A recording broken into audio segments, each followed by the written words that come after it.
this very exciting episode of the Economic Times Cutting Chai Stories with me, Isha Bhalla. The Economic Times Cutting Chai is a series brought to you by ET Edge, where we get to converse with CXOs, info entertain you, our viewers, while sipping our cutting chai. So I hope you've grabbed your cup as well. Well, every person really does have an urge to lead, to inspire, to contribute for the greater good. There's always a leader within us who's trying to break boundaries and set examples. Today, we get to converse with one such leader who has set examples for his team. Our very special guest today is Mr. Prince Joseph, Chief Information Officer, SFO Technologies Limited. SFO Technologies is a flagship company of the Nest Group and provides total ODM plus solutions to diverse industries such as aerospace and defense, communications, energy, and industrial, healthcare, and transportation industries at the same time. Mr. Joseph comes with an experience of over 2 decades when it comes to driving business in digital transformation. His expertise really does lie in emerging technologies and at the same time executing strong cybersecurity programs for enterprises. So let's dive in and extend a very, very warm welcome to Mr. Prince Joseph. Thank you for joining us, sir. Thank you for having me. As we look forward to this conversation and as our viewers have so much to learn from you, it's often said that integrity, insight, and inclusiveness are three very essential qualities of leadership. If I was to ask you, what is the one advice you would give someone who's getting into a leadership role for the first time? Right. To me, the question that you asked is quite quite commonly asked, but I don't believe there are natural leaders. I think everybody does something for the first time. I think there are instances when you find that people seem to have a lot of natural leadership quality. A lot of it is learned, a lot of it is trained, a lot of it is also based on discipline and how you really want to have a goal in what you want to achieve and follow a path towards achieving that. And that drive and that motivation doesn't really come from outside.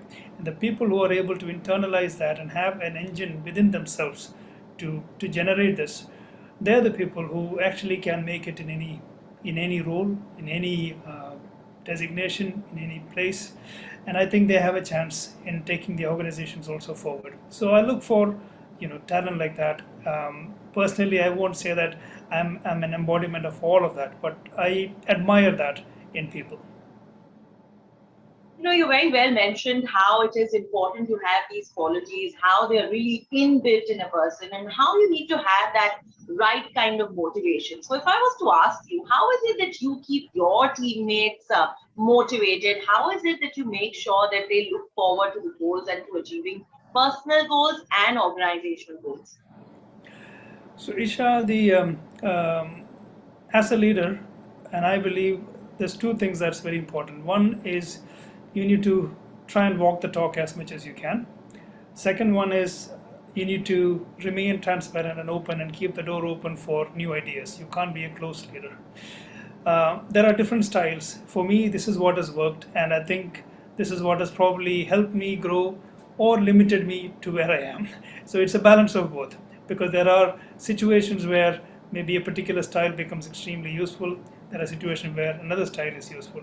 To me, when the COVID scenario started, work from home and all these questions and new hybrid ways of working started, because I know that I work for a manufacturing company, because it's blue collar, because it's factory that really brings in the money, I decided that I'm going to be coming into the office every day. So that really set a benchmark. So I didn't want the team to be loose on that part, saying that we're all going to work from home and how do we manage that. But the baseline was set that we work in the office.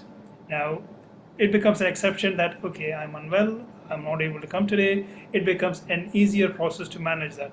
So for me, I think if you're able to set good standards, higher standards, keep aiming high, it follows through, and then the team that's looking up to you, they don't have any other option. They also will follow you, follow the lead, and that's the principle that I like to follow. And I believe that's worked for me quite well so far. The other part is the second part of what I answered before was keeping the door open, because I am not while I may have an authority from the role that I have, I'm not the authority when it comes to technology elements. If someone says, coding or a certain language or databases or infrastructure or cloud or cybersecurity, I am not the guy in the company who's got the most knowledge in all of them. There is somebody else. So that humility is there in me, which means that I'm always going to be open to listening to what people would want to say, but I can see the bigger picture. I can always place it in such a way that, okay, this is what's going to be right for us. This is what we can realistically achieve. This is what the organization can benefit from. This is what we need to do as far as our customer expectations are. Those are things that I can put into place. But the details and the exact way of doing things, it comes from people who are in the team, outside the team. That means that you keep your ears open and you speak less, and then you will figure out, this is what we need to do. And I think with very few words, you can actually get a lot done. Right. So really make sure that you become a good listener, and every day becomes a learning experience. Back to basics. You spoke about how during the pandemic you were working and setting an example for your team to follow. If I was to ask you, if we were to maybe say that you as a leader, or a few of your traits as a leader before COVID days, and now that we look at this post-COVID era, so to speak, how do you think you've changed or evolved as a leader? So before COVID, I think there was a different sort of a pace at which you were doing things. You trusted the process. You allowed the process to drag things out. You allowed many things to follow a course, which we found out through COVID days that it doesn't really have to take that long. It doesn't really have to go through all those phases and delays. And that latency element is something which I have really woken up to, and it's been a kick in the backside, because we could have done so much more in the last 10 years if you were going in this manner. Many things stuck in the pipeline were just ignited. We went full steam ahead in deploying so many solutions, and many partners were used to deliver this. And we found that we can do about nearly twice as we were delivering as far as projects go in the past, and pre-COVID, post-COVID. So that was something which I found was quite interesting to note. Personally, the other part is COVID also showed you some other aspects on the human side, because there were people who actually went through real pain and real difficulties, and it was also members of my own team. So it's also important to actually show some caring, show some empathy, and become more flexible also in one sense. So while you are going more agile and increasing the pace at which you're doing things, the other side is you're becoming more flexible now, and you're becoming more considerate, and you're trying to marry all this. So now in this hybrid way of manner of working, you got a whole new landscape where you want to try and drive the organizations and the processes. Right, so really bringing in the human touch a lot more, connecting with your team members. And, now also, if we talk about hiring, or when you're hiring for your own team, what is the one trait that you definitely look for in your team member? And what is the one thing that you focus and insist on having? Any one such quality that you really value? The one quality for me would be, are they teachable?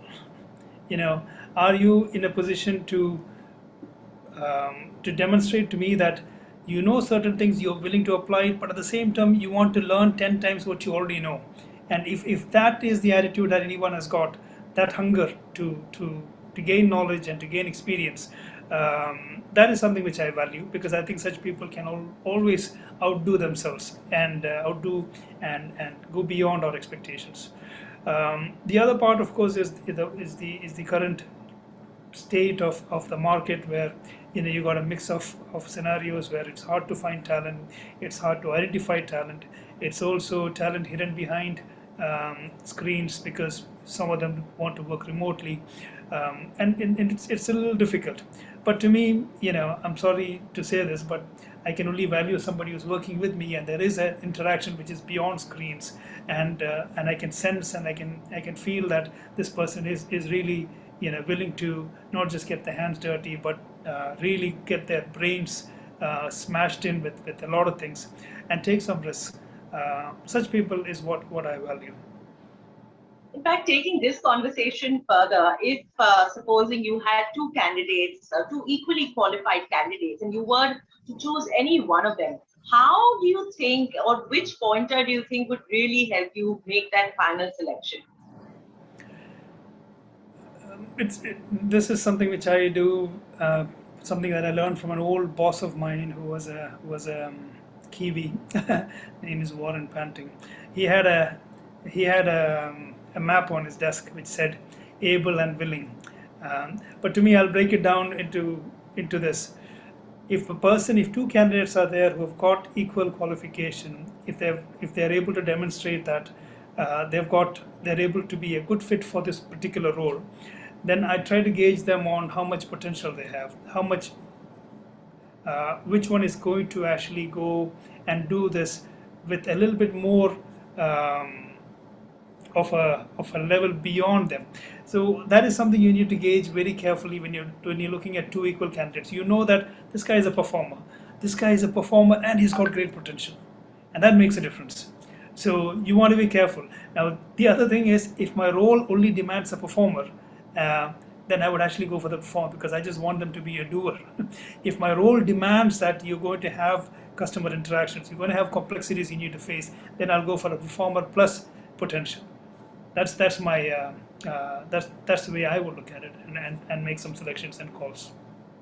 Okay, thank you so much for sharing that anecdote. That shows how much one learns through their working journey. And if I was to ask you, maybe a pointer what you feel someone had told you in your early days when you started your career, a point that you feel would have really helped you if one of your mentors told you back then. Yeah, this one I really kick myself again. I wish someone had told me much, much, much, much more earlier in life that it is all right to fail, it's all right to take risks. This is two things we keep our kids away from danger, away from doing anything wrong, and which is exactly the opposite of what we should have been doing in the early part of our career. You should really do something. I'm not saying anything crazy. I'm just saying, oh, that looks challenging, that looks difficult, I didn't even know that thing. But 2 years of working on that, you actually become one of those experts, and those are the opportunities that I may have walked away from. But nevertheless, I can't say that in IT opportunities are plenty. But if I had been a little less risk averse in the beginning stages of my career, I think my trajectory would have been different. I think my journey would have been different. But nevertheless, this is the one thing which I wish someone had told me with earnestness, saying that it is okay if you fail, nothing's going to happen, you're still going to be okay, you get more chances. Right. And now that we're talking about your professional journey, our viewers would love to know any one point that you can say was my biggest high, and maybe even one point which you felt was a little bit of a low in your professional career. What would those be? This is going to cause me to contemplate a little bit. There have been many highs, and there So have been any one of lows. them that you'd like to share with us, yeah.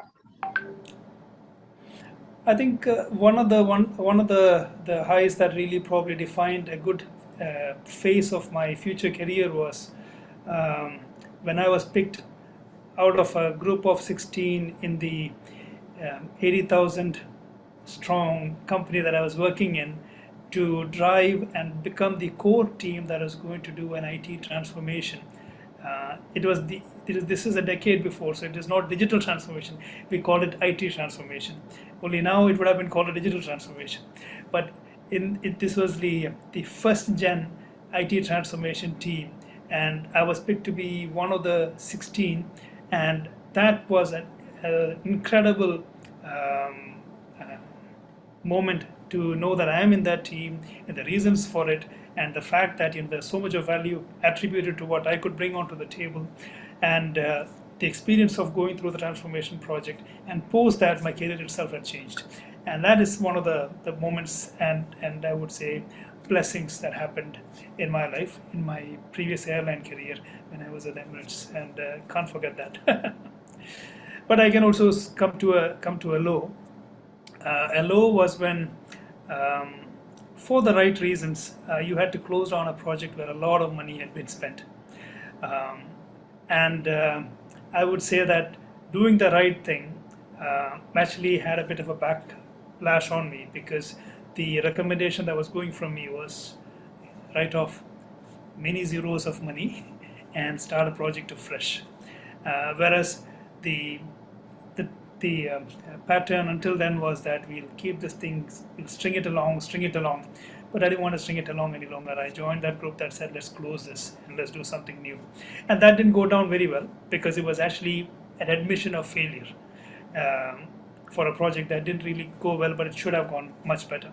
And my part on it was really, I was in the fag end of it, but nevertheless, the one who ended it. So while I pride myself on one side saying that I pelt the cat, but on the other side, the organizational backlash was actually which was painful for me to bear.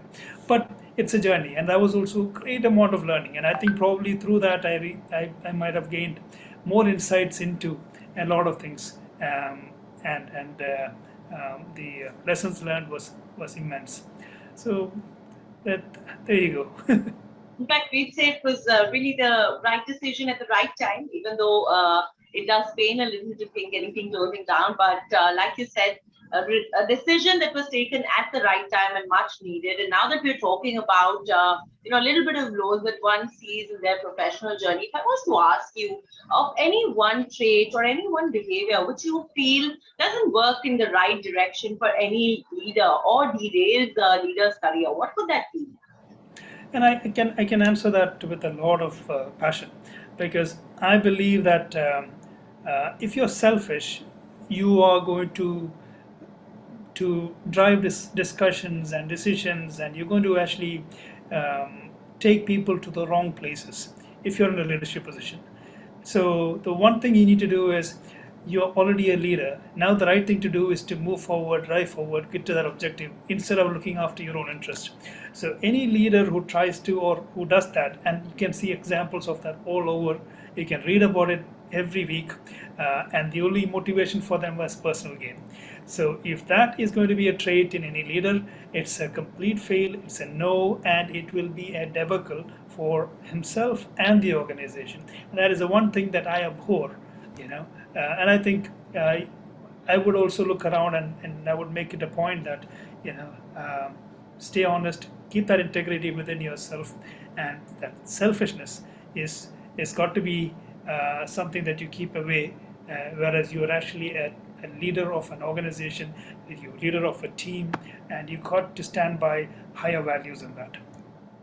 Right. So really rise above your personal growth and look at the entire team and help them grow further. In fact, taking this point further, I'd like to ask you, how is it that you balance planning for the future while being present for your employees or your teammates? Right. Okay. That's a tough one, because to me, the role of a CIO is kind of embodied in these actions. So you're the one who's got to look ahead, whereas the team would be looking to see what are the actions and specific projects or specific activities that they need to do. So a good amount of your time allocation has got to be for looking at strategic things, figuring out where things are, where the other leaders are thinking about, looking at where is the pain, where is some new innovation that's coming in, look at trying to have a team to go and study that. So it's a management of your time, it's a management of the resources that you have. It's also you having to structure your team underneath you so that you're able to get the right perspectives coming back to you. So the feedback loop is going to be proper. So you need to, one is allocate yourself, allocate and manage your time in that manner. Second one is form that right structure and the second line underneath you, which can also help you to manage this better. So there is operational focus, there is maintenance and other focus, there's projects focus, strategic focus, tactical focus, there's innovation focus, and all of that can be managed. So if you get that mix right, then it becomes easy. But it's never easy because there's always going to be somewhere something that's going to be a little bit more noisy, and you need to have that skill to figure out, well, that's noise and that's real, and that's going to be an interesting challenge as well. Right. Well, I'm sure our viewers had many key takeaways from this conversation, but they'd love to know a little bit more about you. So I'd like to really now begin with a fun rapid fire. So are you ready for this one? No. Yes, I am.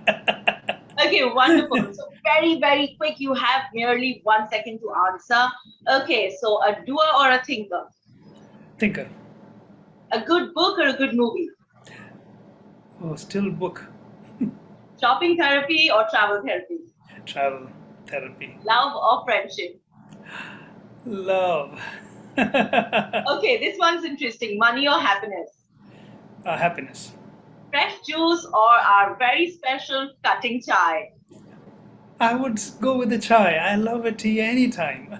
I'm so very glad, and I look forward to enjoying a cup of tea with you when we actually get to meet in person. Thank you so Absolutely. very much, Look Mr. forward Prince to that. Joseph. It has been a pleasure having this conversation with you, and I'm sure our viewers had a lot to learn. So once again, let me take this opportunity by thanking you and all our viewers for tuning in. Thank you. Thank you for having me. It's a pleasure. Thank you so much.